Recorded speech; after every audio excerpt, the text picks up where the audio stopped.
Offering of Jesus Christ from 6:30 p.m. Then after singing of carols from 6:45 p.m. Then reading from Bible 6:55 p.m. Then discourse from 6:55 p.m.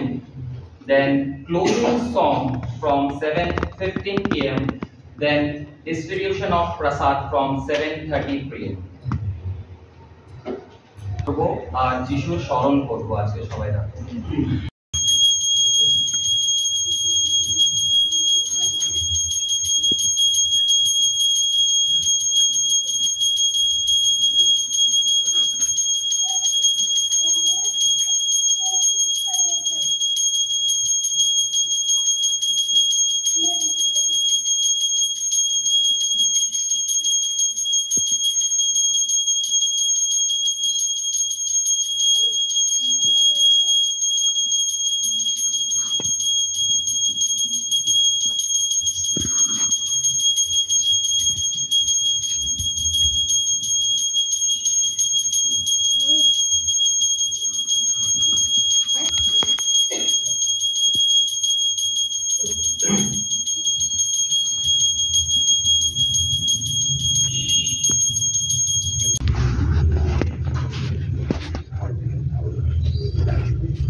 Faithful, joyful and triumphant, O come ye to Bethlehem. Come and behold him, born the King of angels. Come and behold him, born the King of angels. Oh come, let us adore him. Oh come, let us adore him. Oh come, let us adore him. Christ the Lord. Sing choirs of angels, sing in exaltation, sing all ye citizens of heaven above. Glory to God, all glory in the highest. Glory to God, all glory in the highest. Oh come, let us adore him. Oh come, let us adore him. Oh come, let us adore him. Christ the Lord. Yea, Lord, we praise thee, on this happy morning, Jesus, to thee be glory given. Word of the Father, now in flesh appearing. Word of the Father, now in flesh appearing. Oh come, let us adore him. Oh come, let us adore him. Oh come, let us adore him. Christ the Lord. Christ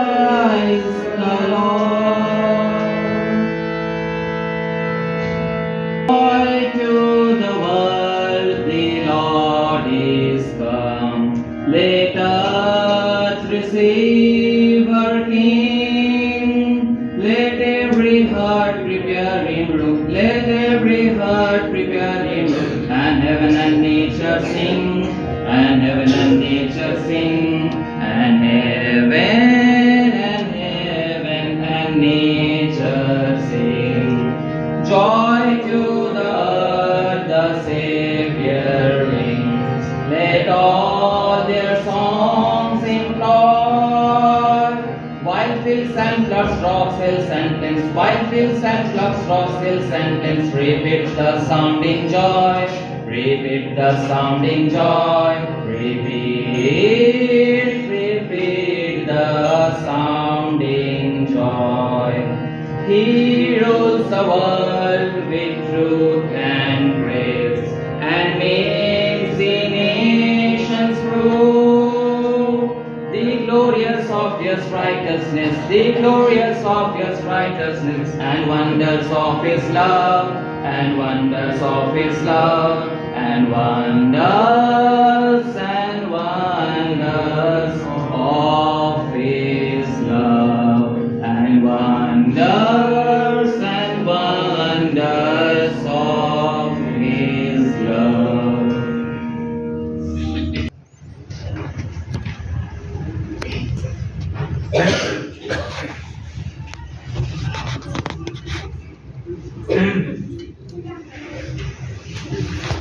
Birth of Jesus Christ. This was how the birth of Jesus Christ took place. His mother Mary was engaged to Joseph, but before they were married, she found that she was going to have a baby by the Holy Spirit. Joseph was a man who always did what was right, but he did not want to disgrace Mary publicly. So he made plans to break the engagement privately. While he was thinking about this, an angel of the Lord appeared to him in a dream and said, "Joseph, descendant of David, do not be afraid to take Mary to be your wife, for it is by the Holy Spirit that she has conceived. She will have a son, and you will name him Jesus, because he will save his people from their sins." So when Joseph woke up, he married Mary, as the angel of the Lord had told him to do. But he had no sexual relations with her before she gave birth to her son, and Joseph named him Jesus. Visitors from the east. Jesus was born in the town of Bethlehem in Judea, during the time when Herod was king. Soon afterwards, some men who studied the stars came from the east to Jerusalem and asked, "Where is the baby born to be the king of the Jews? We saw his stars when it came up in the east, and we have come to worship him." When King Herod heard about this, he was very upset, and so was everyone else in Jerusalem. He called together all the chief priests and the teachers of the law and asked them, "Where will be the Messiah born? In the town of Bethlehem in Judea." So Herod called the visitors from the east to a secret meeting and found out from them the exact time the star had appeared. Then he sent them to Bethlehem with these instructions: "Go and make a careful search for the child, and when you find him, let me know, so that I too may go and worship him." And so they left, and on their way they saw the same star they had seen in the east. When they saw it, how happy they were! What joy was theirs! It went ahead of them until it stopped over a place where the child was. They went into the house. When they saw the child with his mother Mary, they knelt down and worshipped him. They brought out their gifts of gold, frankincense, and myrrh, and presented them to him. Then they returned to their country by another road, since God had warned them in a dream not to go back to Herod. The escape to Egypt. After they had left, an angel of the Lord appeared in a dream to Joseph and said, "Herod will be looking for a child in order to kill him. So get up, take the child and his mother, and escape to Egypt, and stay there until I tell you to leave." Joseph got up, took the child and his mother, and left during the night for Egypt, where he stayed until Herod died. This was done to make the Lord had said, "Should the prophet come true, I called my son out of Egypt." The killing of the children. When Herod realized that the visitors from the east had tricked him, he was furious. He gave orders to kill all the boys in Bethlehem and its neighborhood who were 2 years old and younger. This was done in accordance with what he had learned from the visitors about the time when the star had appeared. To return from Egypt. After Herod died, an angel of the Lord appeared in a dream to Joseph in Egypt and said, "Get up, take the child and his mother, and go back to the land of Israel, because those who tried to kill the child are dead." So Joseph got up, took the child and his mother, and went back to Israel. But when Joseph heard that Archelaus had succeeded his father Herod as king of Judea, he was afraid to go there. He was given more instructions in a dream. So he went to the province of Galilee, and made his home in a town named Nazareth. And so what the prophets had said came true. He will be called a Nazarene. The preaching of John the Baptist. At the time, John the Baptist came to the desert of Judea and started preaching. Turn away from your sins, he said, because the kingdom of heaven is near. John was the man the prophet Isaiah was talking about when he said, someone is shouting in the desert, prepare a road for the Lord, make a straight path for him to travel. John's clothes were made out of camel's hair. He wore a leather belt round his waist, and his food was locusts and wild honey. While people came to him from Jerusalem, from the whole province of Judea, and from all the country near the river Jordan, they confessed their sins, and he baptized them in Jordan. The baptism of Jesus. At the time, Jesus arrived from Galilee and came to John at the Jordan to be baptized by him. But John tried to make him change his mind. I ought to be baptized by you, John said. Yet you have to come to me. But Jesus answered him, let it be so for now. For in this we shall do all that God requires. So John agreed. As soon as Jesus was baptized, he came out of the water. Then heaven was opened to him, and he saw the Spirit of God coming down like a dove and alighting on him.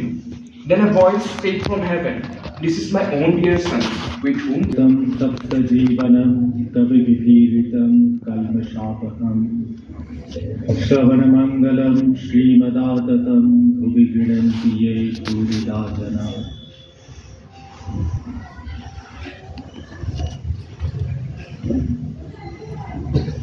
I think all of you, whoever are here, do understand Bengali.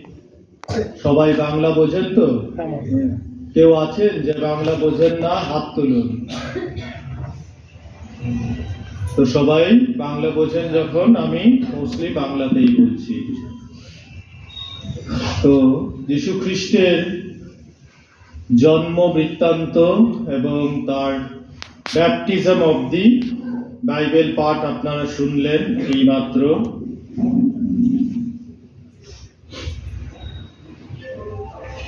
আপনাদের মনে হতে পারে আমি কথামৃত পাঠের আগে যেই তব কথামৃতম শ্লোকটি পড়া হয় সেটি যীশু খ্রিস্টের জন্মদিনে তার কথা বলার আগে কেন বলছি।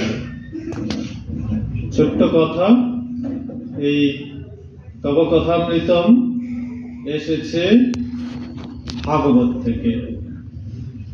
শ্রীমদ্ ভাগবত পুরাণে তব কথামৃতম তপ্ত জীবনম কথাটি বলা হয়েছে শ্রীকৃষ্ণের দিব্য জীবন পর্যালোচনার প্রসঙ্গে। আর শ্রী শ্রী ঠাকুরের দিব্য জীবন আমরা যখন পর্যালোচনা করি তখন একইভাবে এই শ্লোকটি পাঠ করি, কারণ তব কথামৃতম মানে কথার মধ্যে যেই অমৃত আছে সেই অমৃত। আর আপনারা জানেন নিশ্চয় যীশু খ্রিস্টের জীবন বৃত্তান্ত নিউ টেস্টামেন্টের যেখানে আছে তাকে বলা হয় the gospel of Jesus Christ. Kathamrita, Shri Shri Ramakrishna কথামৃতের ইংরেজি অনুবাদের নাম কি তা জানেন নিশ্চয়, the gospel of Shri Ramakrishna. তা শ্রীকৃষ্ণের জন্য যা প্রযোজ্য তাই রামকৃষ্ণের জন্যও প্রযোজ্য, তা যীশু খ্রিস্টের জন্যও প্রযোজ্য। এখন আমি, আপনারা অনেকেই হয়তো জানেন, এর আগে ডিব্রুগড়ের আগে আমি ছিলাম কলকাতায় 10 বছর, তার আগে আমি ছিলাম দেওঘরে 10 বছর।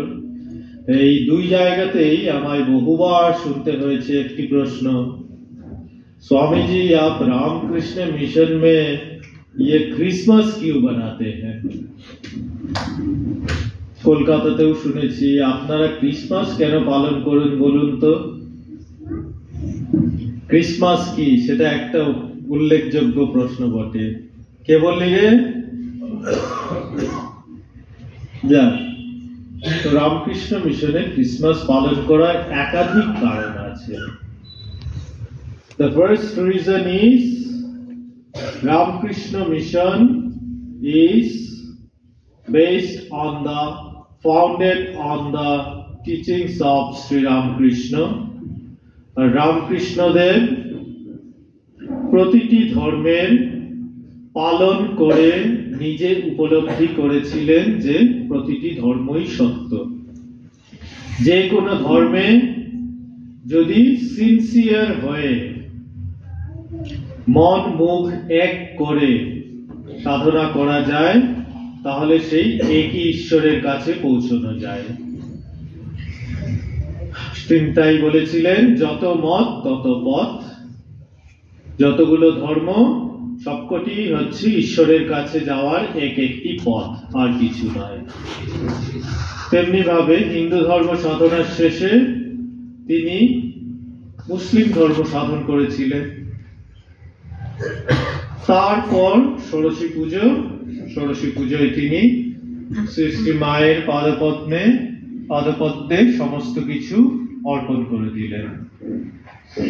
খেয়াল করে যারা প্রথম শ্রী শ্রী ঠাকুরের জীবন পাঠ করেছেন তারা জানেন, মায়ের পাদপদ্মে সবকিছু অর্পণ করার সেই সময় অবধি কিন্তু তিনি খ্রিস্ট ধর্ম সাধন করেননি। সেই সাধনা হয়েছে তার উপরে। সেই ঘটনার বিবরণ আপনারা অনেকেই জানেন নিশ্চয়। ঠাকুর যদুমল্লিক নামে দক্ষিণেশ্বরে এক ধনী ব্যক্তির বাড়িতে মাঝে মধ্যেই যেতেন। সেই যদুমল্লিকের বাড়িতেই একদিন তিনি যীশু খ্রিস্টের ছবি দেখেন এবং সেই ছবি, যাকে সেই বর্ণনায় যাচ্ছি না, তিনি খ্রিস্ট ধর্মের সেই যদুমল্লিকের বাড়ি থেকেই তার খ্রিস্ট ধর্ম সাধনা শুরু এবং সেই সাধনার শেষে তিনি দিব্য দর্শন লাভ করেছিলেন যীশু খ্রিস্টের, এবং যীশু খ্রিস্ট শেষে ঠাকুরের শরীরেই মিলিয়ে গিয়েছিলেন। যেমনি ঠাকুরের অন্যান্য অনেক সাধনার সময় হয়েছিল, যার সাধনা করছেন, যার ধ্যান করছেন, তার সঙ্গে তিনি একাত্ম হয়ে গেছিলেন। যীশু খ্রিস্টের বেলাতেও তেমনি হয়েছিল। আর এটা সত্য কি মিথ্যে সেটি যদি কারোর সন্দেহ থাকে তাহলে একটি অপূর্ব ঘটনা আপনাদের সঙ্গে শেয়ার করি। ঠাকুর এই যীশু খ্রিস্টের খ্রিস্ট ধর্মের সাধনার ব্যাপারে যখন শিষ্যদের সঙ্গে গল্প করছিলেন তখন তিনি বলেছিলেন, আচ্ছা, যীশু খ্রিস্টকে দেখলাম, তার চেহারাটা কেমন বল দেখি, বাইবেলে কি লেখা আছে কোথাও তেমন যীশু খ্রিস্টকে দেখতে কেমন ছিল? তখন শিষ্যরা বললেন, না মশাই, বাইবেলে কোথাও লেখা আছে বলে তো জানি না, তবে তিনি ওই ইসরায়েল দেশের লোক, আর ওই দেশের লোক যখন তিনি সুস্বাস্থ্যবান হবেন, তার নাক তীক্ষ্ণ হবে, সে তো নিশ্চয়। ঠাকুর বললেন, কি জানি বাপু, আমি দেখলাম নাকটা কেমন যেন বাঁকানো। তো শারদানন্দজি মহারাজ শ্রী শ্রী রামকৃষ্ণ লীলা প্রসঙ্গে লিখছেন, অনেক পরে আমরা যীশু খ্রিস্টের সম্পর্কে যখন পড়াশোনা করলাম জানতে পারলাম একটি মতে লেখা আছে যে যীশু খ্রিস্টের নাকটি বাঁকানো ছিল। তো বুঝতে পারছেন ঠাকুরের দর্শন, এ নিয়ে আর কিছু বলার নেই। এত গেল প্রথম কথা। ঠাকুর খ্রিস্ট ধর্মের সাধন করেছিলেন। স্বামী বিবেকানন্দ খ্রিস্ট ধর্মের অনুরাগী ছিলেন। তেমনি ভাবে আমাদের অনেকেই, যাদের আমরা বলি ডাইরেক্ট ডিসাইপলস অফ শ্রীরামকৃষ্ণ, সেই শ্রীরামকৃষ্ণের পার্শ্বদের অনেকেই খ্রিস্ট ধর্মের অনুরাগী ছিলেন। আর আরেকটি ঘটনা, যার জন্য কিনা খ্রিস্ট ধর্মের সঙ্গে আমাদের সংযোগ এত নিবিড়, সেটি আপনাদের বলি। 1886 খ্রিস্টাব্দ শ্রী শ্রী ঠাকুরের সবেমাত্র দেহান্ত হয়েছে। তার শরীর যাওয়ার পর তিনি তো তার শিক্ষা কেমন ছিল আপনারা তো জানেন। চোরকে বলতেন চুরি করো, গৃহস্থকে বলতেন সজাগ থাকো। তা তিনি যারা গৃহস্থ তাদের বলেছেন গৃহস্থ আশ্রমে থেকে ধর্ম পালন করো, দুর্গে থাকলে কেল্লায় থেকে যুদ্ধ করা অনেক সহজ। এদিকে আবার যে তার জোয়ান ছোট ছোট ছেলেগুলো 18-22 বছরের ছেলেগুলোকে বলেছেন সংসারে কিছু নেই, সন্ন্যাসী হতে হবে। নরেন্দ্রনাথকে দায়িত্ব দিয়ে গেছেন, এদের বেঁধে রাখবি, একটা সন্ন্যাসী সংঘ করবি। এদিকে বাকিরা তো কেউ জানেন না, যারা সংসারী ভক্ত তারা জানেন ঠাকুর বলে গেছেন সংসারে থেকে, কেল্লায় থেকে যুদ্ধ করতে হবে, সংসারে থেকেই ধর্ম করতে চলতে হবে। তাই এই বাচ্চা বাচ্চা ছেলেগুলো যখন বলল সন্ন্যাসী হব, সবাই বলল তোদের মাথা খারাপ হয়েছে, ঠাকুর কখনো এসব শেখাননি, বাড়ি যা, বাড়ি গিয়ে পড়াশোনা শেষ কর। সেই শুনে অনেকে বাড়ি চলে গেলেন, বাড়ি থেকেও চাপ আসছে, বাড়ি ফিরে গেছেন অনেকে। এদিকে নরেন্দ্রনাথ একটি ভাড়া বাড়ির ব্যবস্থা করেছেন সুরেন মিত্তিরের সাহায্যে। সুরেন মিত্তিরকে ঠাকুর বলেছিলেন, এদের দেখো, আমার এই ছেলেগুলোকে ওরা একসঙ্গে যেন থাকে, তুমি তার জন্য ব্যবস্থা করবে। সুরেন মিত্তির তাই একটি পুরো বাড়ি ভাড়া করে দিয়েছেন, যেখানে যাদের ঠাকুরের যারা সাক্ষাৎ শিষ্য ছিলেন তাদের মধ্যে কয়েকজনের ফিরে যাওয়ার মতো কোনো বাড়ি ছিল না।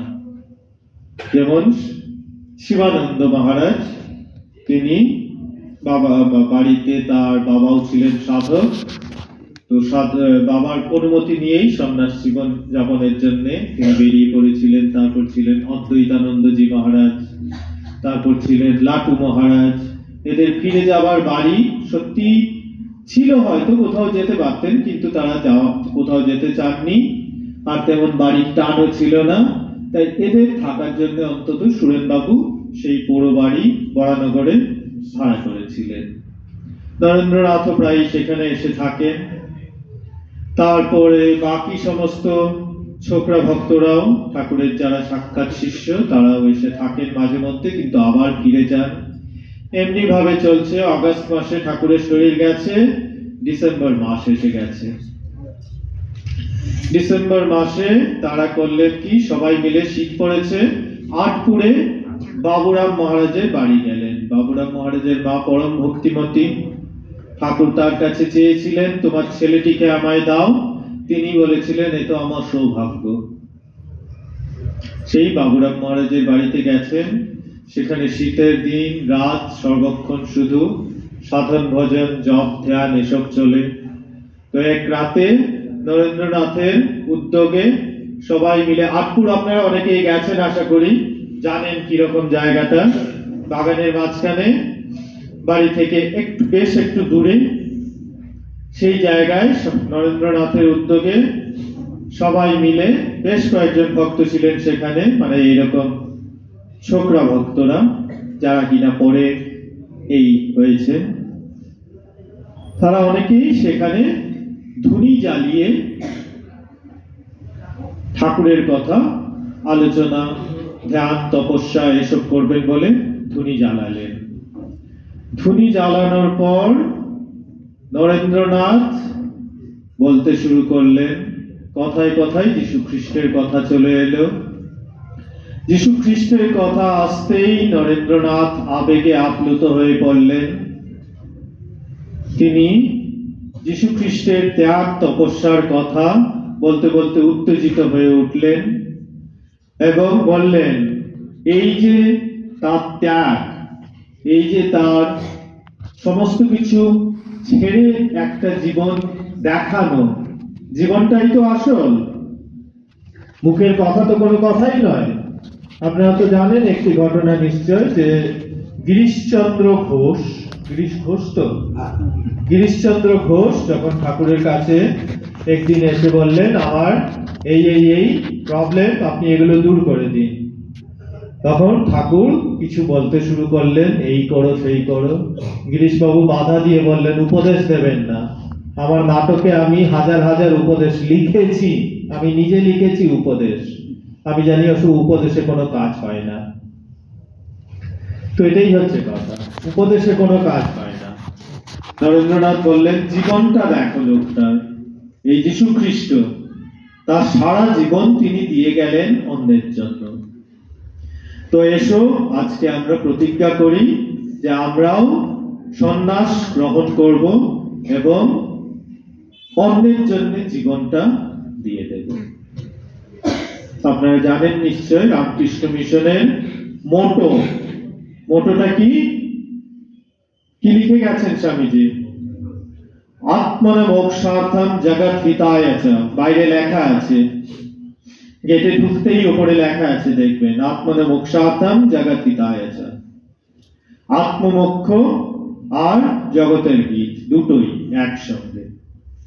তো স্বামীজি এত উত্তেজিত, মানে এত আবেগে আপ্লুত, এত স্পিরিটেড হয়ে এই কথাগুলো বলছিলেন। সেই রাতেই যতজন ছিলেন গোল হয়ে আগুনের চারপাশে বসে সবাই প্রতিজ্ঞা করলেন অগ্নি সাক্ষী রেখে যে আমরা সন্ন্যাস গ্রহণ করব, নিজের মুক্তি এবং অন্যের ভালোর জন্য নিজেদের জীবন উৎসর্গ করব। তারপর সারা রাত ধরে তারা ধ্যান জপ করলেন এবং পরদিন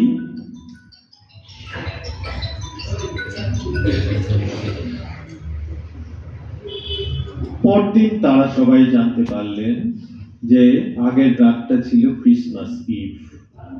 তারা কেউ জানতেন না সেদিন যে সেটা Christmas Eve. Ramakrishna Mission was founded on that day. Ramakrishna Order, Ramakrishna সংঘের গোড়াপত্তন কিন্তু সেদিন হয়েছিল, যেদিন সমস্ত ঠাকুরের পার্ষদরা, সবাই নয়, যতজন উপস্থিত ছিলেন 11-12 জন ছিলেন, তারা অগ্নিসাক্ষী রেখে যেদিন প্রতিজ্ঞা করলেন সন্ন্যাস গ্রহণ করবেন এবং আত্মমোক্ষ এবং জগৎ হিতের জন্য জীবন উৎসর্গ করবেন, সেদিনই তো রামকৃষ্ণ সংঘের সৃষ্টি হলো। সেই দিনটি ছিল ক্রিসমাস ইভ। এটি একটি মুখ্য কারণ যার জন্য আমরা কিনা ক্রিসমাস ইভ পালন করে থাকি।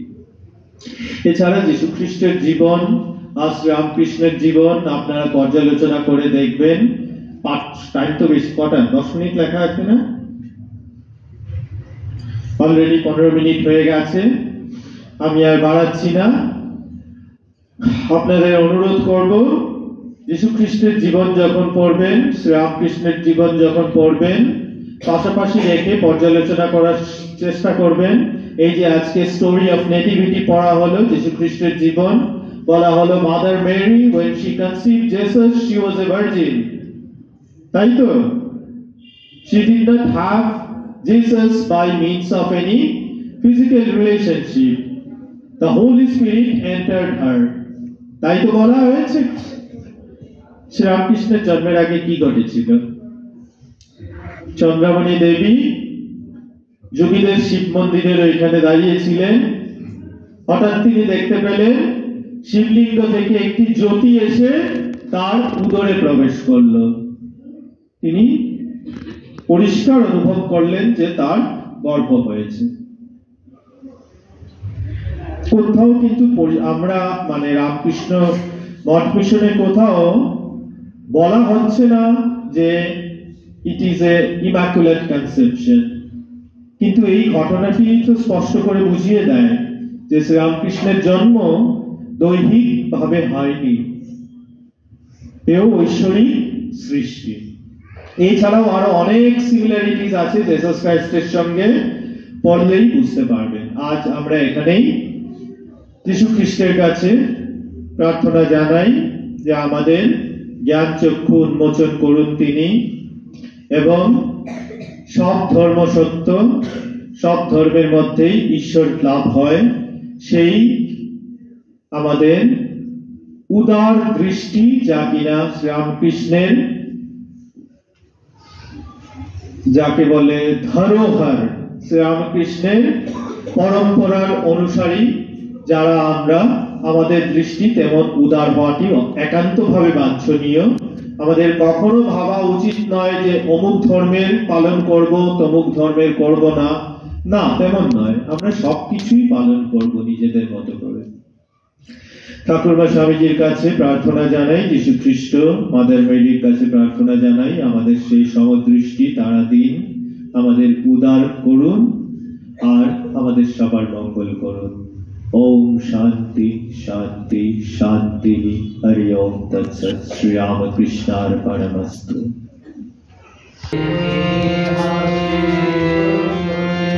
Oh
আসিয়া পুরাতে